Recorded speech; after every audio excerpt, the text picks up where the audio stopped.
किसी भी समाज में रहने वाला व्यक्ति अक्सर अपने चारों ओर के लोगों के विचारों, आलोचनाओं और प्रतिक्रियाओं के जाल में उलझता चला जाता है। लोग क्या कहेंगे, लोग क्या सोचेंगे, इन सवालों के साथ जीने वाला इंसान अपनी स्वतंत्रता, अपनी असली खुशी और अपनी आत्मिक शांति खो देता है। महान संत गौतम बुद्ध ने कहा था, लोगों की परवाह करना बंद करो। इसका अर्थ था कि अपने जीवन की वास्तविक दिशा को पहचानो और उसे दूसरों के विचारों से प्रभावित किए बिना आगे बढ़ो। इसी मूल मंत्र को आधार बनाकर प्रस्तुत है एक प्रेरणादायक कहानी। ये कहानी एक छोटे से गांव के युवक अमन की है। अमन गांव का सबसे होनहार युवक था। उसे अपनी जिंदगी में कुछ बड़ा करने की आकांक्षा थी, परंतु वो हर बात पर इस विचार में उलझ जाता कि लोग क्या कहेंगे। इसी सोच के कारण उसके कदम हमेशा रुक जाते और उसकी आकांक्षाएं अधूरी रह जाती। अमन के माता पिता उसे समाज का आदर करने और लोगों की बातों को सुनने की शिक्षा देते रहे थे, और इस वजह से वह हमेशा लोगों की परवाह करते करते अपने सपनों से दूर होता चला गया। अमन के मन में हमेशा एक डर रहता था कि कहीं वह लोगों की नजरों में गलत साबित न हो जाए। धीरे धीरे उसका आत्मविश्वास कम होता चला गया और वह स्वयं के निर्णय लेने में संकोच करने लगा। अमन की जिंदगी में संघर्ष का दौर तब शुरू हुआ जब वह अपने मन की कुछ बातें अपने दोस्तों और रिश्तेदारों के साथ साझा करने लगा। उसने तय किया था कि वह अपनी पढ़ाई पूरी करने के बाद एक नया व्यापार शुरू करेगा। उसके मन में कुछ नए विचार थे, कुछ अलग करने की चाह थी, लेकिन उसके दोस्त और रिश्तेदार उसका उपहास उड़ाने लगे। तुम्हारे बस का नहीं है ये सब, एक रिश्तेदार ने हंसते हुए कहा। लोग क्या कहेंगे अगर तुम्हारा व्यापार असफल हो गया? उसके दोस्तों ने ताने मारे। हर दिन ये बातें अमन के मन में और गहराई से बैठती जा रही थीं। उसे लगा कि उसके सपने सिर्फ उसके तक ही सीमित रहने चाहिए और उन्हें असल में बदलने की कोशिश करना लोगों को नाराज कर सकता है। लोग उसकी आलोचना करेंगे, उसके प्रयासों का मजाक बनाएंगे।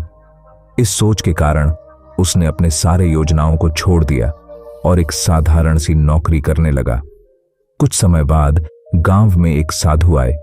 यह साधु कोई और नहीं बल्कि एक प्रख्यात बौद्ध संत थे जो गौतम बुद्ध के उपदेशों को लोगों में बांटने के लिए गांव-गांव घूमते थे। गांव में उनकी चर्चा थी और अमन भी उनकी बातों को सुनने के लिए एक दिन उनके प्रवचन में गया। संत ने उस दिन लोगों की परवाह करना बंद करो, इस विषय पर ध्यान देने को कहा। एक बार गौतम बुद्ध अपने शिष्यों के साथ किसी गांव में प्रवास कर रहे थे। वहां कुछ लोग उनकी शिक्षा का विरोध कर रहे थे और उनके खिलाफ बातें कह रहे थे। बुद्ध मुस्कुराते रहे और चुपचाप अपने शिष्यों के साथ चलते रहे। एक शिष्य ने उनसे पूछा, भगवान, ये लोग आपके बारे में अपशब्द कह रहे हैं और आप कुछ भी नहीं कह रहे। क्या आपको उनकी बातों की परवाह नहीं होती? बुद्ध ने जवाब दिया, उनके कहने से मेरा क्या फर्क पड़ता है? लोग अपनी समझ और अपने दृष्टिकोण के अनुसार बोलते हैं। उनका नजरिया उनका होता है और मेरा रास्ता मेरा। मैं अपनी यात्रा पर ध्यान दूं या उनकी बातों पर? बुद्ध ने अपने शिष्यों से कहा कि अगर हम हर किसी की बातों पर ध्यान देंगे तो कभी भी अपने लक्ष्य तक नहीं पहुंच सकते। संत के इन शब्दों ने अमन के दिल को छू लिया। उसने महसूस किया कि वह भी गौतम बुद्ध की शिक्षा को समझने में चूक गया था। वह अपने पूरे जीवन में दूसरों की परवाह करता रहा, लेकिन अपनी इच्छाओं और सपनों को पीछे छोड़ दिया। उसने अपने भीतर की आवाज सुनी, जिसने उसे समझाया कि अगर वह अपना रास्ता खुद चुनना चाहता है तो उसे सबसे पहले दूसरों के विचारों की परवाह करना छोड़ना होगा। अमन उस दिन साधु के पास गया और उनसे कहा, महाराज, मैं हर दिन फैसले दूसरों की परवाह के कारण बदलता रहा हूं। मेरी सोच, मेरे फैसले, मेरे सपने, सब कुछ लोगों की परवाह में खो गया है। मैं अब स्वतंत्र महसूस करना चाहता हूं। क्या आप मुझे सही मार्ग दिखा सकते हैं? साधु ने मुस्कुराते हुए अमन से कहा, तुम्हें अपने अंदर की शक्ति को पहचानना होगा। लोग क्या कहेंगे, इसका भय छोड़ना होगा। अपने जीवन की बागडोर स्वयं अपने हाथों में लो और लोगों की परवाह को त्याग कर अपने लक्ष्य की ओर बढ़ो। अमन ने संत के कहे शब्दों को अपनी जिंदगी में लागू करने का निर्णय लिया। उसने सबसे पहले उन लोगों से दूर रहना शुरू किया जो हर समय उसकी आलोचना करते थे और उसे हतोत्साहित करते थे।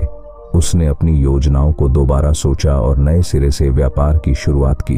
अब वह अपनी असफलता से नहीं डरता था और लोगों की परवाह करना छोड़ चुका था। धीरे धीरे उसने अपनी मेहनत और समर्पण से अपने व्यापार को सफलता की ओर ले जाना शुरू किया। वह अपने निर्णय खुद लेने लगा और हर छोटे बड़े कदम में खुद को सशक्त महसूस करने लगा। लोगों की परवाह किए बिना उसने अपनी राह चुनी और परिणाम स्वरूप उसकी मेहनत रंग लाई। उसके व्यापार ने गांव में ही नहीं बल्कि आसपास के क्षेत्रों में भी पहचान बनानी शुरू कर दी। अमन की यह यात्रा उसे एक आत्मनिर्भर, साहसी और मजबूत व्यक्ति बना चुकी थी। वह अब दूसरों के विचारों से प्रभावित नहीं होता था और अपनी खुशी और आत्मसंतोष की ओर अग्रसर था। उसने समझ लिया था कि यदि हम हर समय लोगों की परवाह करते रहेंगे तो अपने असली जीवन को जी ही नहीं पाएंगे। गौतम बुद्ध के इस संदेश ने अमन की जिंदगी बदल दी थी और अब वह अपने अनुभवों से दूसरों को भी यही सिखाता था कि लोगों की परवाह करना बंद करो और अपने जीवन को अपनी शर्तों पर जीना शुरू करो। अमन की यह कहानी उस संदेश का प्रतीक है जिसे गौतम बुद्ध ने सदियों पहले हमें दिया था। लोग क्या कहेंगे, इस सोच के कारण हम अपनी असली क्षमता से दूर हो जाते हैं। लेकिन अगर हम अपने भीतर की शक्ति और बुद्धि को पहचानें तो कोई भी बाधा हमें हमारी मंजिल तक पहुंचने से रोक नहीं सकती। अमन के जीवन में गौतम बुद्ध के इस विचार ने स्थायी परिवर्तन लाया और उसी तरह यह संदेश हर व्यक्ति के। दोस्तों, आज हम एक महत्वपूर्ण विषय पर चर्चा करेंगे, इस मुश्किल समय में सही निर्णय लेना। जीवन में ऐसे क्षण आते हैं जब हमें कठिन निर्णय लेने पड़ते हैं। आज की कहानी एक ऐसे व्यक्ति की है जिसने इन कठिनाइयों का सामना किया और सही रास्ता चुना। तो चलिए हम शुरू करते हैं।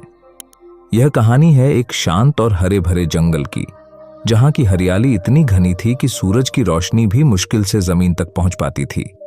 उस जंगल के बीचों बीच एक छोटी सी झोपड़ी थी जिसमें एक साधु रहा करते थे। उस साधु का नाम था महात्मा ज्ञानी। वह एक बहुत ही ज्ञानी, शांत और परोपकारी व्यक्ति थे। उनके पास कोई भौतिक सुख सुविधाएं नहीं थीं, लेकिन उनके पास जो था वह अमूल्य था, जीवन का ज्ञान। जंगल के पास के गांव में कई गरीब बच्चे रहते थे। उनका जीवन कठिनाइयों से भरा हुआ था, भूख, गरीबी और शिक्षा की कमी। उनके पास साधनों की कमी थी, लेकिन उनके दिल में कुछ सीखने की गहरी लालसा थी। उन बच्चों को महात्मा ज्ञानी ने अपने शिष्य बना लिया था। हर दिन वे बच्चे जंगल में उस साधु के पास जाते और जीवन की कठिन सच्चाइयों को सरल भाषा में सीखते। एक दिन महात्मा ज्ञानी ने बच्चों को बुलाया और उन्हें एक महत्वपूर्ण पाठ सिखाने का निर्णय लिया। उस दिन जंगल का माहौल शांत था। पंछियों की मधुर ध्वनि और हवा की सरसराहट के बीच साधु ने सभी बच्चों को अपने चारों ओर बैठने के लिए कहा। आज का दिन विशेष है, महात्मा ज्ञानी ने मुस्कुराते हुए कहा। आज हम सीखेंगे कि मुश्किल समय में सही निर्णय कैसे लिया जाए। बच्चों ने ध्यान से साधु की ओर देखा। वे समझ गए थे कि आज का पाठ उनके जीवन के लिए महत्वपूर्ण होने वाला है। महात्मा ने एक गहरी सांस ली और कहानी शुरू की। कई साल पहले एक समय था जब इस जंगल में भयंकर सूखा पड़ा था। चारों ओर पानी की भारी कमी हो गई थी। पेड़ सूखने लगे थे और जानवरों को भी मुश्किल हो रही थी। लोग बहुत चिंतित थे। इसी समय जंगल के किनारे एक छोटा गांव बसा हुआ था। वहां एक किसान रहता था जिसका नाम था रामू। रामू गरीब था लेकिन मेहनती था। उसने अपनी जमीन पर बहुत परिश्रम से फसल उगाई थी, पर अब सूखा पड़ने के कारण उसकी सारी फसल बर्बाद होने वाली थी। साधु की आंखों में गहरा ज्ञान था और बच्चे बिना एक शब्द बोले उनकी बातें सुनते रहे। रामू बहुत चिंतित था। महात्मा ने जारी रखा। उसे समझ नहीं आ रहा था कि वह क्या करे। एक दिन वह जंगल में चलने के लिए निकला ताकि वह कुछ समय अकेले बिता सके और अपने विचारों को स्पष्ट कर सके। चलते चलते वह इस जंगल के अंदर पहुंचा, जहां वह एक प्राचीन वृक्ष के नीचे बैठ गया। वहां बैठे बैठे उसकी आंखों से आंसू बहने लगे। वह नहीं जानता था कि कैसे इस संकट से निकला जाए। तभी वहां एक बुजुर्ग साधु आया। वह साधु बहुत ही ज्ञानी था और उसने रामू की स्थिति को समझ लिया। साधु ने कहानी के बीच रुककर बच्चों की ओर देखा। उनकी आंखों में गहरी एकाग्रता थी। उन्होंने फिर से कहानी को आगे बढ़ाया। बुजुर्ग साधु ने रामू से पूछा, तुम क्यों दुखी हो वत्स? रामू ने जवाब दिया, मैं दुखी नहीं हूं, मैं समझ गया हूं कि रामू ने अपनी समस्या बताई। वह बोला, साधु महाराज, मेरे खेत में पानी नहीं है, मेरी फसल सूख रही है और मेरे पास कोई उपाय नहीं है। मेरे पास अब दो ही विकल्प हैं, या तो मैं गांव छोड़ दूं और किसी अन्य जगह जाकर काम करूं, या फिर यहां रहकर भूख से मर जाऊं। साधु ने मुस्कुराते हुए रामू से कहा, तुम्हारे पास हमेशा दो विकल्प नहीं होते। जब मुश्किल समय आता है तो हमें नए विकल्पों की तलाश करनी होती है, और कभी कभी वही विकल्प होते हैं जिन्हें हम देख नहीं पाते। रामू ने ध्यान से साधु की बात सुनी। साधु ने उसे एक कहानी सुनाई। कई साल पहले इस जंगल के पास एक और गांव था। उस गांव में भी सूखा पड़ा था। उस समय गांव के लोग बहुत घबराए हुए थे, लेकिन उनमें से एक व्यक्ति जिसका नाम था सुरेश, उसने हार नहीं मानी। उसने गांव के बाकी लोगों को इकट्ठा किया और एक योजना बनाई। उन्होंने पास के पहाड़ से एक छोटी नहर खोदने का निर्णय लिया, जिससे पानी गांव तक आ सके। साधु ने रामू की आंखों में देखा और कहा, वह नहर खोदने में समय लगा, लेकिन धीरे धीरे पानी गांव में आने लगा। लोगों की मेहनत रंग लाई और फसलें फिर से हरी भरी हो गईं। आज उस गांव के लोग उस कठिन समय को याद करते हैं, लेकिन गर्व से, क्योंकि उन्होंने हार नहीं मानी। रामू ने साधु की बातों से प्रेरणा ली। उसे समझ में आ गया कि मुश्किल समय में भागने या हार मानने का विकल्प नहीं है। समस्या से निपटने के लिए नए रास्ते ढूंढने पड़ते हैं।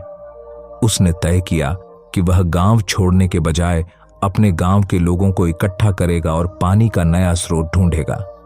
रामू ने साधु से आशीर्वाद लिया और अपने गांव लौट आया। उसने गांव के बाकी किसानों को इकट्ठा किया और उन्हें अपनी योजना के बारे में बताया। पहले तो लोग संदेह में थे, लेकिन रामू ने अपने हौसले और विश्वास से सबको प्रेरित किया। वह साधु की कहानी को बार बार सुनाता और कहता, अगर हम मिलकर काम करें तो कुछ भी असंभव नहीं है। गांव के लोगों ने रामू का साथ दिया। उन्होंने मिलकर एक छोटी सी नहर खोदी, जिससे पहाड़ों का पानी उनके खेतों तक पहुंच सके। कई हफ्तों की मेहनत के बाद आखिरकार उनकी नहर तैयार हो गई और पानी उनके खेतों में बहने लगा। गांव के लोगों की खुशी का ठिकाना नहीं था। रामू का सही निर्णय और उसके हौसले ने गांव को तबाही से बचा लिया था। रामू ने उस साधु का धन्यवाद किया जिसने उसे सही रास्ता दिखाया था, और इसी तरह मुश्किल समय में सही निर्णय लेकर रामू ने अपने गांव को बचाया और अपने आप को एक सच्चा नेता साबित किया। महात्मा ज्ञानी ने कहानी समाप्त की और बच्चों की ओर देखा। सबकी आंखों में चमक थी, मानो उन्होंने जीवन का कोई बड़ा रहस्य जान लिया हो। साधु ने कहा, बच्चों, जब भी तुम मुश्किल समय में फंसो तो यह याद रखना कि समस्या से भागना समाधान नहीं है। अगर हम ठंडे दिमाग से सोचें और नए विकल्पों की तलाश करें तो हम हर कठिनाई का सामना कर सकते हैं। रामू की तरह तुम्हें भी अपनी समस्याओं से लड़ने का साहस रखना चाहिए। जीवन में बहुत बार हमारे सामने ऐसे निर्णय आते हैं जहां हमें यह सोचना होता है कि हम हार मानें या डटे रहें। हमेशा याद रखना, जो मुश्किलों से लड़ता है वही विजयी होता है। बच्चों ने उस दिन यह सीख लिया कि जीवन में कभी भी हार नहीं माननी चाहिए। मुश्किल समय में सही निर्णय लेने के लिए संयम, धैर्य और सूझबूझ जरूरी होती है। अगर आपको यह कहानी पसंद आई हो और इससे प्रेरणा मिली हो तो इसे लाइक करें और अपने दोस्तों के साथ शेयर करें। ऐसी ही और प्रेरणादायक कहानियों के लिए हमारे चैनल को सब्सक्राइब करना न भूलें। याद रखें, जीवन में हर चुनौती हमें एक नया सबक सिखाती है। अगली बार फिर मिलेंगे एक और प्रेरणादायक कहानी के साथ। धन्यवाद।